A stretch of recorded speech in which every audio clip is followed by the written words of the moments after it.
bien, vamos a hablar de economía y recientemente se da a conocer una nueva calificación de riesgo para Panamá y a veces es muy difícil entender los términos, las tasas de endeudamiento, en qué consiste la calificación de riesgo para el país, cómo impacta, por ejemplo, en las recientes noticias cuando se anunciaba cómo puede impactar a la CP, a ENA, a varias empresas estatales. Ernesto Bazán, economista y catedrático, nos acompaña esta mañana. Gracias por estar con nosotros en Noticias AM y por este enlace en el que nos podría ayudar a entender lo que está ocurriendo y cómo también lo que se ha conocido recientemente, que el hecho de no enfrentar la crisis de la Caja de Seguro Social también nos va a impactar gravemente. Gracias por acompañarnos, Ernesto. Bienvenido, como siempre. Muy buenos días, Castalia. Muchas gracias por la invitación. ¿Por dónde empezamos? Yo creo que hay que empezar preguntando qué es la calificación de riesgo. ¿Eso qué significa? Para poder entender e ir hilando al final cómo nos puede impactar a nosotros, al común de los panameños. Sí, perfecto. Bueno, la idea es explicarlo para la teleaudiencia. Estos son términos un poco técnicos, pero de mucha importancia para toda la población. Y para explicarlo voy a usar una metáfora. La calificación de riesgo del país es como el APC de las personas, ¿no? Entonces, cuando una persona tiene un buen APC, le llueven ofertas de los bancos y va donde los bancos y dice: señor, aquí le ofrecemos crédito, le ofrecemos una mejor tasa de interés, le compramos la deuda al 0%, o sea, le llegan muchas ofertas, muchas posibilidades de financiamiento y sobre todo a costo más bajo. Ese es el caso de las personas, ¿no? Entonces, me gustaría usar esa metáfora porque, digamos, la calificación de riesgo es como el APC que tiene el país. Cuando un país tiene una buena calificación de riesgo, puede acceder a mayores fuentes de financiamiento y sobre todo a tasas más bajas. Y eso, ¿cómo beneficia? Digamos, le beneficia porque los gastos que tienen de cualquier endeudamiento lo pagamos todos. O sea, no lo paga el gobierno de turno, lo pagamos todos tarde o temprano. Okay. Entonces, hay un beneficio en que nos cuesta menos endeudarnos. Si nos cuesta menos endeudarnos, podemos invertir más en educación, en salud, en seguridad, en servicios a la ciudadanía. Cuando la calificación de riesgo cae, entonces nos cuesta más endeudarnos y tenemos que tomar dinero que debería ir para salud, educación, servicios, para pagar más intereses. Okay. Entonces, por eso, el problema de la calificación de riesgo no solamente, por más que sea un tema técnico, es problema de todos, es problema del país. Ahora vamos a la otra pregunta, ¿qué es grado de inversión? ¿O qué significa? ¿Qué tan importante tener ese grado de inversión? Hay tres calificadoras importantes en el mundo que son Standard & Poor's, Moody's y Fitch Ratings. Entonces las calificadoras dividen, esto es básicamente un estándar, ¿no?, en la industria. Entonces ellos dividen, digamos, todas las escalas de calificaciones en dos bloques. ¿Okay? El bloque, vamos a decirlo, perdón por usar un término coloquial, los que son mejores pagadores y los que son no tan buenos pagadores. ¿Okay? A los que son los mejores pagadores, el grupo de arriba, los que tienen las mejores calificaciones, le llama grado de inversión, ¿no? Entonces, digamos, es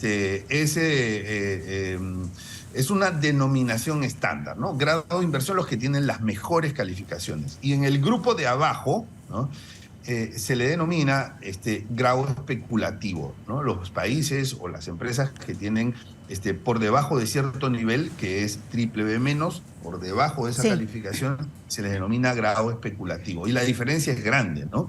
Por ejemplo, en Latinoamérica solamente hay 5 países que tienen grado de inversión, o sea que están en el grupo privilegiado de, entre comillas, buenos pagadores. Esos son México, Chile, Perú, Uruguay y Panamá. Okay. Colombia lo tenía, pero Colombia lo perdió, digamos, durante la pandemia, perdió su grado de inversión.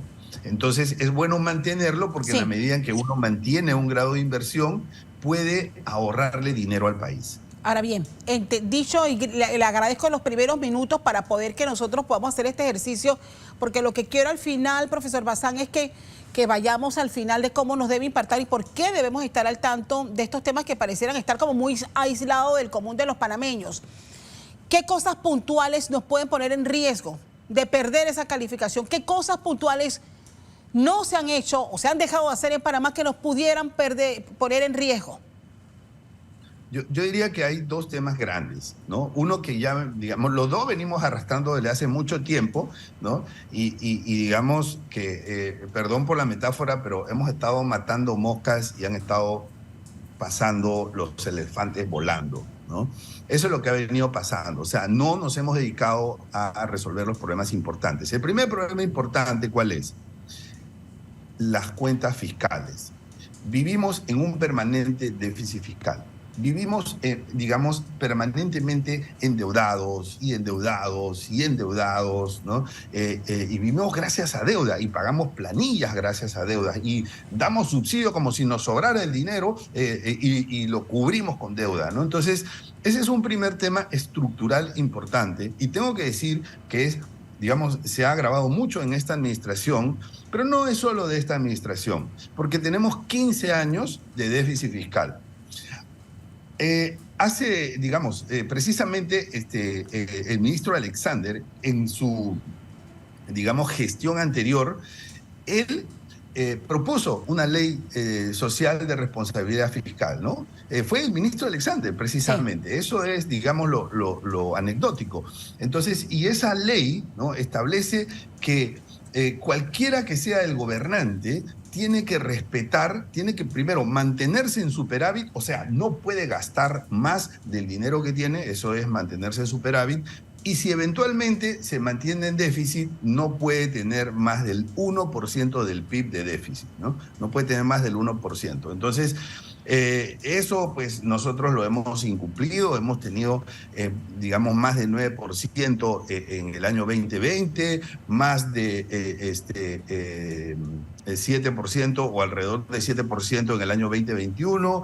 Este año hay un compromiso de bajarlo a 4%, creo que no lo van a conseguir, por lo menos he hecho mis números preliminares y me parece que no se va a poder lograr. Entonces, digamos, ese es un punto importante porque si un país gasta mucho termina sobreendeudándose y un país que se sobreendeuda se le acaban las líneas de crédito y puede tener incumplimientos financieros. Entonces, las calificadoras ven eso. Ese es un primer punto, el manejo de las cuentas fiscales, ¿no? El presupuesto fiscal y el presupuesto fiscal digamos, de colateral o tiene una consecuencia importante que es el nivel de deuda.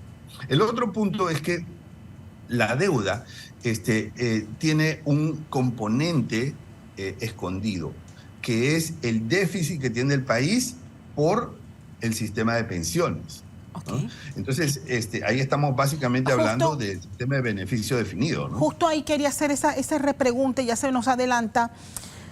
O sea, los problemas financieros del programa de vejez, invalidez y muerte de la Caja de Seguro Social, sumado a lo que ya nos acaba de explicar. O sea, ¿por qué esto impacta directamente a las empresas estatales? Ok, vamos a explicarlo en dos partes, ¿no? Entonces, actualmente hay una preocupación de las calificadoras de riesgo que ya han incorporado, digamos, en su agenda de trabajo, en sus informes y en sus opiniones, el déficit actuarial que tenemos por el sistema de pensiones. O sea, ya eso lo tienen clarito. Lo que no tienen claro es cuándo y cómo se va a resolver. Entonces, de las 3 calificadoras de riesgo, hay 2 que le asignan a Panamá perspectiva negativa a la calificación. ¿Qué significa la perspectiva negativa? Esa no es la perspectiva del país. Eso no es la perspectiva de lo que el país va a crecer o le va a ir bien o no, esa es la perspectiva de la calificación. Exacto. Entonces, de las 3, hay 2 que le asignan a Panamá perspectiva negativa. ¿Qué significa eso? Significa que a futuro lo más probable es que la calificación de riesgo disminuya. Ese es el mensaje. Es como un adelanto de lo que viene. Esa es la perspectiva para las calificadoras de riesgo. Entonces, es muy probable, es altamente probable que la calificación de riesgo del país siga disminuyendo, ¿no? Ahora, usted me pregunta, ¿cómo afecta esto a las empresas estatales? No solo a las empresas estatales. ¿Cómo afecta a los panameños? ¿Y por qué nos debemos preocupar? También afecta a los bancos porque eso todavía no, digamos, no ha llegado a los bancos, pero va a llegar en cualquier momento. Le voy a explicar, miren. Cuando se asigna la perspectiva negativa o cuando se disminuye la calificación, entonces en cascada eso empieza a presionar digamos, todas las empresas que están establecidas en Panamá.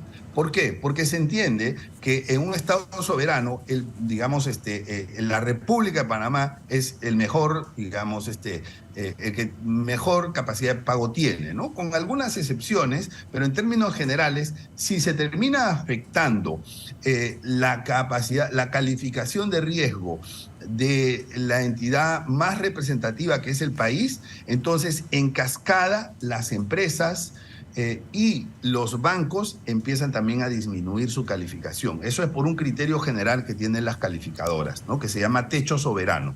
Okay. Entonces, como ya la calificadora Moody's el mes pasado le bajó la perspectiva al país, entonces en cascada le acaba de bajar la perspectiva a las empresas estatales, ¿no? Y no solamente las empresas estatales, esto es aplicable a cualquier otra empresa privada, también podría ser aplicable a una empresa privada, incluyendo los bancos. Entonces, ¿qué es lo que viene? Que ahora en cascada le toque a los bancos, o sea, que el día de mañana no nos sorprenda que la calificadora Moody's diga, hemos modificado la perspectiva de calificación para los bancos a los cuales nosotros calificamos, ¿no? En escala internacional, hemos modificado la perspectiva debido a este efecto cascada, ¿no? Entonces, claro, volvemos a lo mismo. Si a un banco digamos, se le desmejora su perfil de calificación, okay, entonces tiene que salir a endeudarse a una tasa más alta. Así es. ¿No? Más en un contexto de subida de tasas internacionales. Entonces, si a un banco le cuesta más endeudarse o fondearse, como se dice, le cuesta más obtener fondos, entonces va a tener que trasladarlo ¿a quién? Claro. A los usuarios, que son las empresas que piden crédito y todos nosotros que también pedimos crédito o que tenemos una hipoteca. En consecuencia, okay, la tasa de interés también nos va a subir. Entonces, todo esto termina afectando de muchas formas a todos los panameños. Complejo, pero creo que lo hemos entendido bastante bien, Ernesto. Y la otra pregunta es, ¿puede Panamá, o sea, ya hemos perdido puntos, para decir de una forma más clara, pero ¿puede Panamá perder su grado de inversión? ¿Y qué podemos hacer para que esto no ocurra en este momento? Sí, hay una buena noticia y una mala noticia.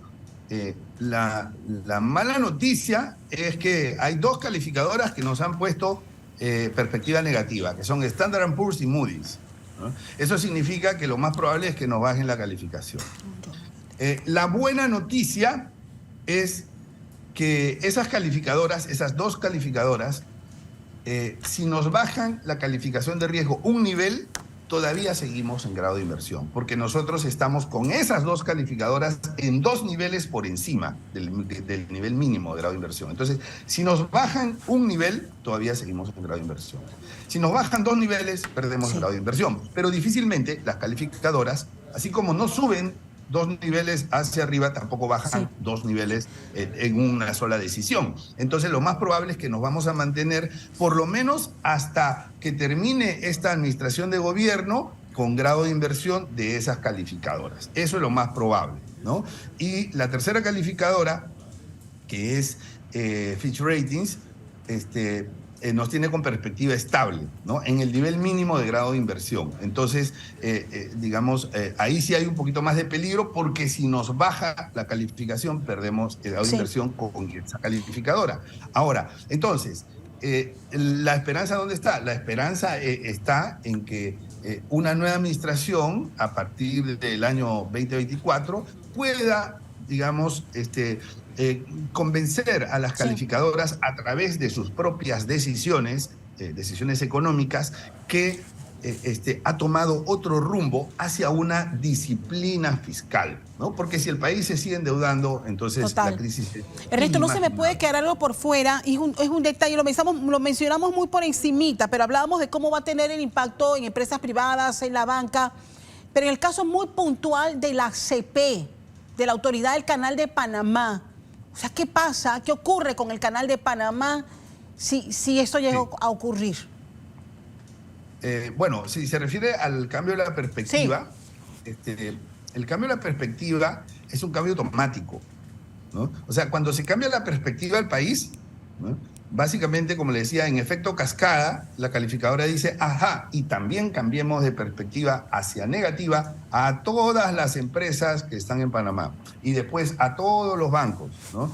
Entonces es prácticamente de manera automática, no es por una razón intrínseca, atribuible, en este caso a la Autoridad del Canal de Panamá, porque ha pasado algo, no es por eso, simplemente es porque en las metodologías de las calificadoras de riesgo existe un criterio que se llama techo soberano. O sea, el país es como el papá, es como el techo. Si baja ese techo soberano, todas las demás calificaciones empiezan a bajar. Si cambia la calificación soberana del país, las demás si cambia la perspectiva, las demás perspectivas también empiezan a cambiar. Es básicamente una modificación automática. Estamos a tiempo de ajustarnos el cinturón, Ernesto. Yo creo que estamos a tiempo de poder enrumbar, ¿no? Pero no tenemos mucho tiempo. No tenemos mucho tiempo, pero todavía se puede.